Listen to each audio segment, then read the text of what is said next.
Hello दोस्तों, आप सभी का स्वागत है मेरे यूट्यूब चैनल पे।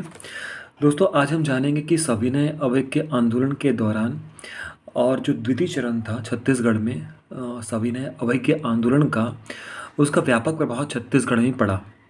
और इस दौरान प्रदेश में अनेक डिटेक्टर नियुक्त किए गए। तो मैं आज उन्हीं 8 डिटेक्टरों के बारे में आपको बताऊंगा जो कि परीक्षा की दृष्टि से आपके लिए महत्वपूर्ण है। और 8 डिटेक्टर जो हैं वो अपनी अपनी भूमिकाओं में अपने अपने योगदान की वजह से जाने जाते हैं। तो चलिए शुरू करते हैं कि द्वितीय सविनय अवज्ञा आंदोलन के दौरान छत्तीसगढ़ में जो 8 डिटेक्टर चुने गए थे वो कौन कौन थे। तो दोस्तों, सबसे पहले थे प्रथम में रविशंकर शुक्ल। जी हाँ, रविशंकर शुक्ल छत्तीसगढ़ की राजनीति में, छत्तीसगढ़ के स्वतंत्रता संग्राम में ये एक महत्वपूर्ण नेता हैं। तो पूरे प्रांत के लिए छत्तीसगढ़ जो पूरा प्रांत है उसके लिए पंडित रविशंकर शुक्ल को पहला डिटेक्टर चुना गया था। और आपको पता ये भी होना चाहिए कि 29 जनवरी 1932 को, देखिए दोस्तों, शुरुआत होती है जनवरी के महीने से। 1932 जो सन था आपको याद रखना है, और जो महीना था वह 1932 के प्रथम महीने अर्थात जनवरी के महीने से ही पंडित ये डिटेक्टर का जो चुनाव था ये हुआ। और मैं आपको बताऊंगा कि जनवरी से लेकर कैसे अगस्त सितंबर के महीने तक ये डिटेक्टर चुने जाते हैं। तो आपको याद रखना है कि पहले जो डिटेक्टर थे वह पंडित रविशंकर शुक्ल थे। और 29 जनवरी 1932 को रायपुर में पेशावर दिवस का आयोजन किया गया था। गिरफ्तारी को अगर आप नहीं भी याद करें तो चलता है। ये 2 फैक्ट हैं कि पहले डिटेक्टर कौन थे छत्तीसगढ़ में और पेशावर दिवस कब मनाया गया था, 29 जनवरी 1932 को। ठीक है, आगे देखते हैं कि द्वितीय डिटेक्टर के रूप में किन्हें चुना गया था। शंकर राव गनोदवाले द्वितीय डिटेक्टर थे, शंकर राव गनोदवाले। तो इसमें आपको फैक्ट के रूप में ये याद रखना है कि पंडित सुंदरलाल शर्मा के बाद ये दूसरे डिटेक्टर चुने गए थे, क्योंकि दूसरा जो है ये भी परीक्षा में अब आने लगा है, प्रथम न बोल के वह दूसरे डिटेक्टर की ओर ज़्यादा फोकस कर रहे हैं।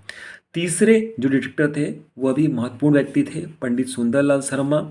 पंडित सुंदरलाल शर्मा में आपको याद रखना है कि उनके साथ साथ कौन कौन से साथी और थे। तो बुधराम, घासीराम, ज्वाला प्रसाद और रामलाल, मतलब इन्हें बंदी बनाया गया था पंडित सुंदरलाल शर्मा के साथ साथ। तो तीसरे डिटेक्टर के रूप में आप पंडित सुंदरलाल शर्मा का नाम याद रखिएगा। चौथे जो डिटेक्टर थे श्रीमती राधाबाई, मोस्ट इंपॉर्टेंट है ये।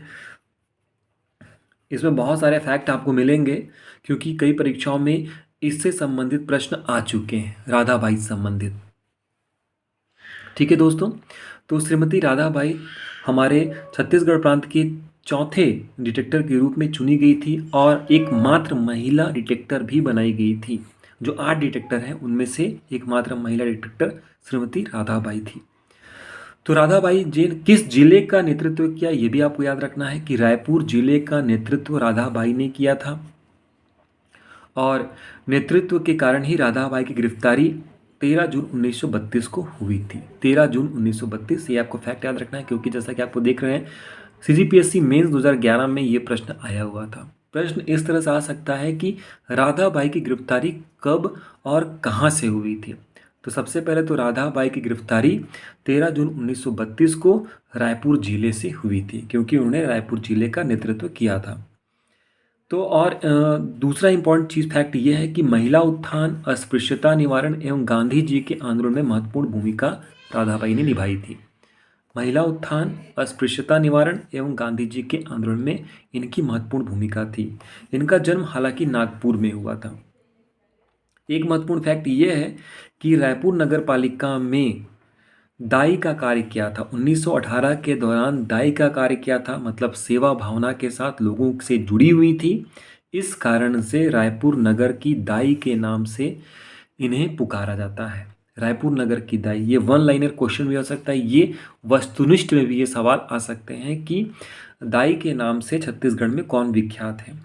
तो दाई के नाम से श्रीमती राधाबाई विख्यात हैं, रायपुर नगर की दाई के नाम से प्रसिद्ध हैं। तो इतने फैक्ट आपको याद रखने हैं। सबसे पहले तो एकमात्र महिला डिटेक्टर, इन्होंने रायपुर जिले से नेतृत्व किया था और गिरफ्तारी 13 जून 1932। देखिए, जनवरी में रविशंकर शुक्ल जी बने थे। आप मार्च में शंकर राव गनोद वाले और अप्रैल में सुंदरलाल शर्मा। अब आ जाइए जून में, है ना, जून में श्रीमती राधाबाई। उसके पश्चात जो आगे जो डिटेक्टर हैं, पांचवें डिटेक्टर, चार आप लोगों को याद रखना है। सबसे पहले का फिर से रिवीजन कर दे रहा हूँ। सबसे पहले पंडित रविशंकर शुक्ल, दूसरे नंबर में शंकर राव गनोद वाले, तीसरे नंबर में सुंदरलाल शर्मा और चौथे नंबर में श्रीमती राधाबाई। ये चारों को याद करने के पश्चात आप पांचवें में आ जाइए, राम नारायण मिश्र हर्षुल। राम नारायण मिश्र हर्षुल, इनके इनसे एक बहुत ही महत्वपूर्ण फैक्ट जुड़ा हुआ है, पत्र बम। पत्र बम का अगर कहीं पर बात आती है तो उसका सीधा संबंध जो है राम नारायण मिश्र से होगा। 1932 में पत्र बम की योजना बनाई।